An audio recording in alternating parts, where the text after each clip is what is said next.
Today, which Muslims in the world are persecuted the maximum?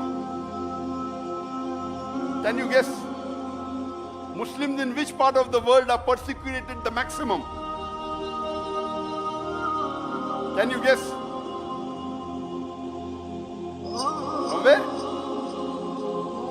Myanmar. Palestine. According to me, today, maximum that Muslims are being persecuted is in Xinjiang, China. Uyghur Muslims. Yes, Muslims are being persecuted in Myanmar a lot, in Palestine a lot, but in China, it is on different levels. At least in Palestine, the Muslims can pray Salah. Correct? They can say Allah Akbar. They can fast. They can read the Quran. They can get the contentment in their heart. They are being persecuted without doubt. But in China, they are systematically trying to exterminate them. If you know history, in the middle part of the 20th century, a lot of part of Turkey was taken over by the countries. Some part was taken by Russia, and this part, Xinjiang, was taken over by China. They're actually Turkish people, Eastern Turkestan. And they made it part of China illegally. And many countries are doing that. You can easily make out the difference. You can look at their face and tell them these are not Chinese. But Allah subhanahu wa ta'ala has blessed that land with rich minerals. It has got wealth. So China is trying its level best to see to it that Muslims are exterminated from there. And they started in 2015, according to reports. It wasn't known to the world. It came out, some of the human rights organization came to know in 2016, and it came out in the media in 2017.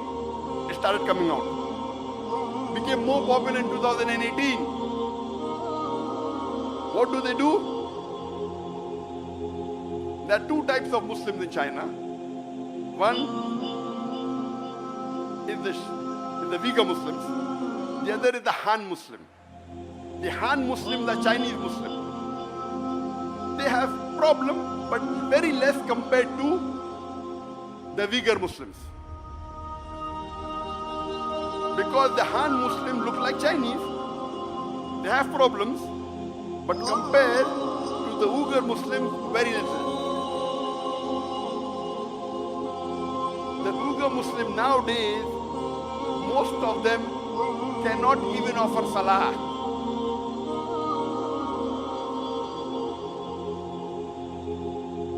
They are not allowed to fast. They are forced to have food during Ramadan. Many are forced to have alcohol. They aren't allowed to learn Arabic. And if they don't listen to the authorities, they are put into concentration camps. The Chinese government says this is re-education. Re-education.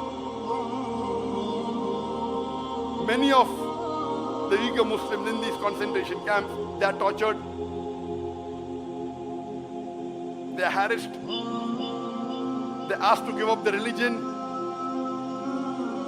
They are asked to follow communism. And those that are outside, they are being tracked by cameras, by face recognition.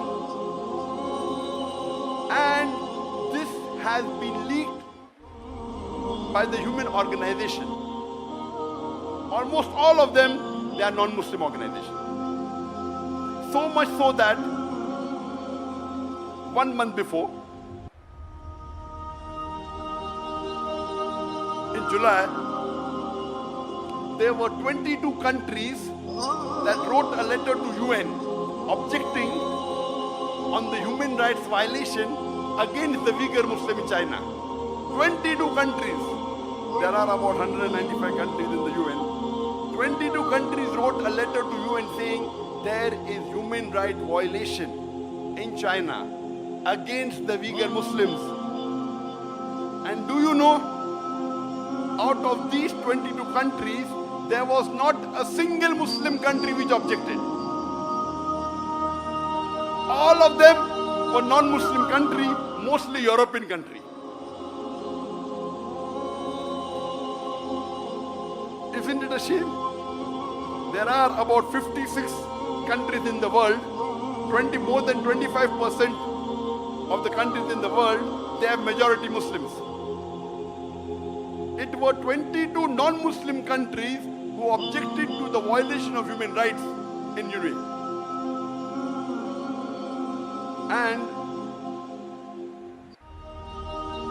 when interviews were taken of some of the heads of states, and some did say that Muslims are weak, it will not benefit us much to object. To tell you the fact, they may be right.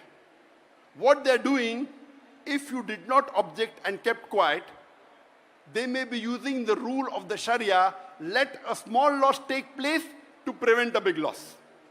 The Sharia gives you permission in Islam, it's usul, that let a small loss take place to prevent a big loss. If you think by objecting, you will not get any benefit, but there may be retaliation, there may be problem in your country, and if you do not take the best or the second best option of stopping with the hand or stopping with the tongue, you remain silent.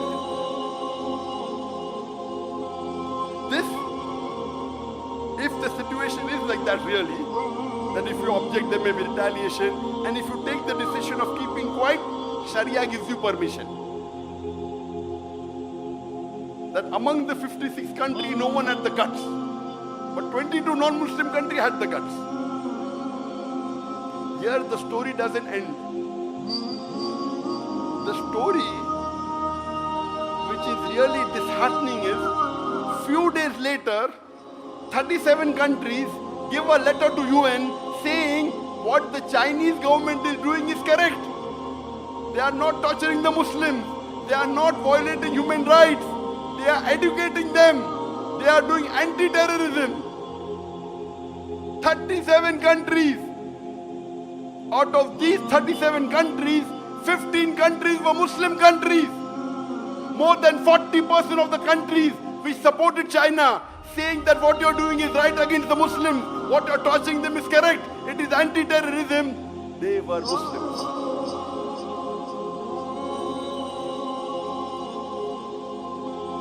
Alhamdulillah, Malaysia wasn't one of them.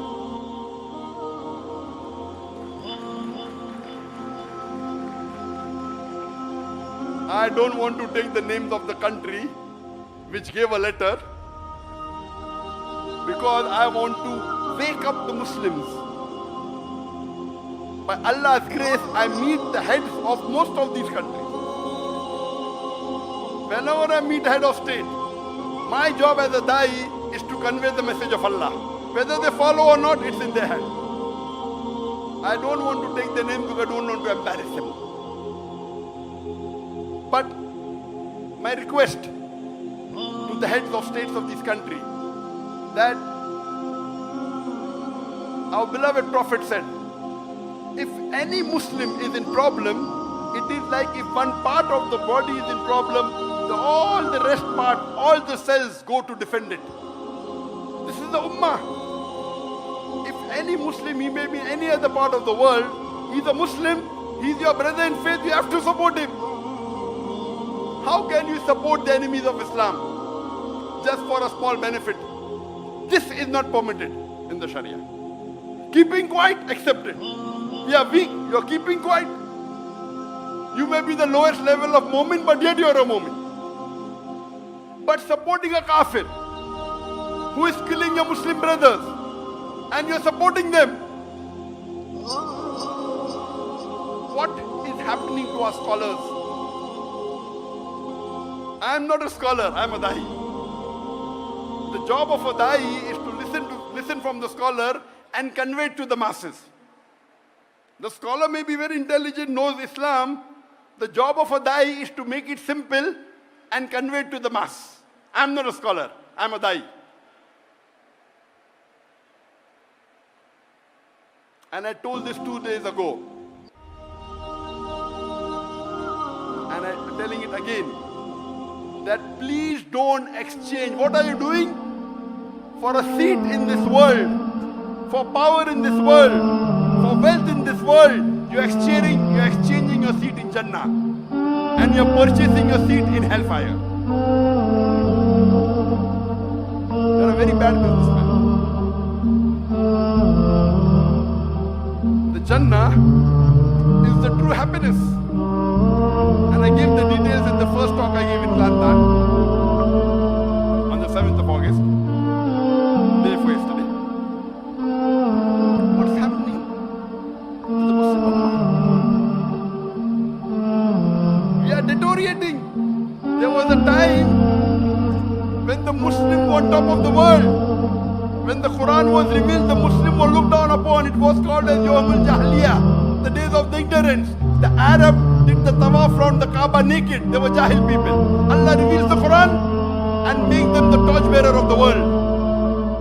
The Muslims became on top of the world.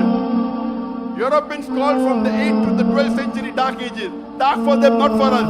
The advancement that the Muslims made in science and technology, it is phenomenal. We were on top of the world. Today, Muslims are in large number. More than 25% of the world population are Muslims. We are about 2 billion Muslims. But we are looked down upon. We are abused. We are criticized. We cannot do anything. Why? Because that time, at the time of the Sahabas, of the Khulafa Rashidin, the Muslims were close to the Quran and Sunnah.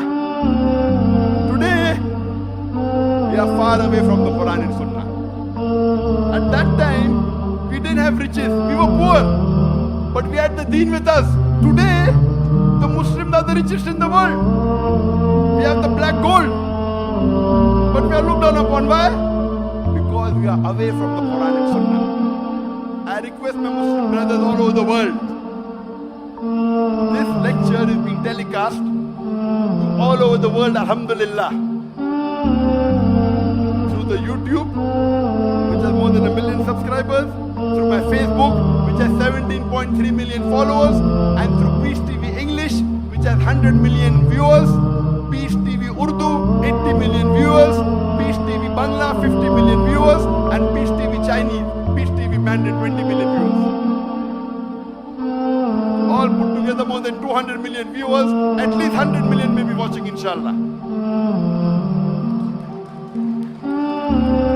Here, mashallah, I'm told that there are about 100,000 people that have gathered here in the stadium. People on the ground, on the stand, about 100,000. But the message, alhamdulillah, is reaching to more than 100 million.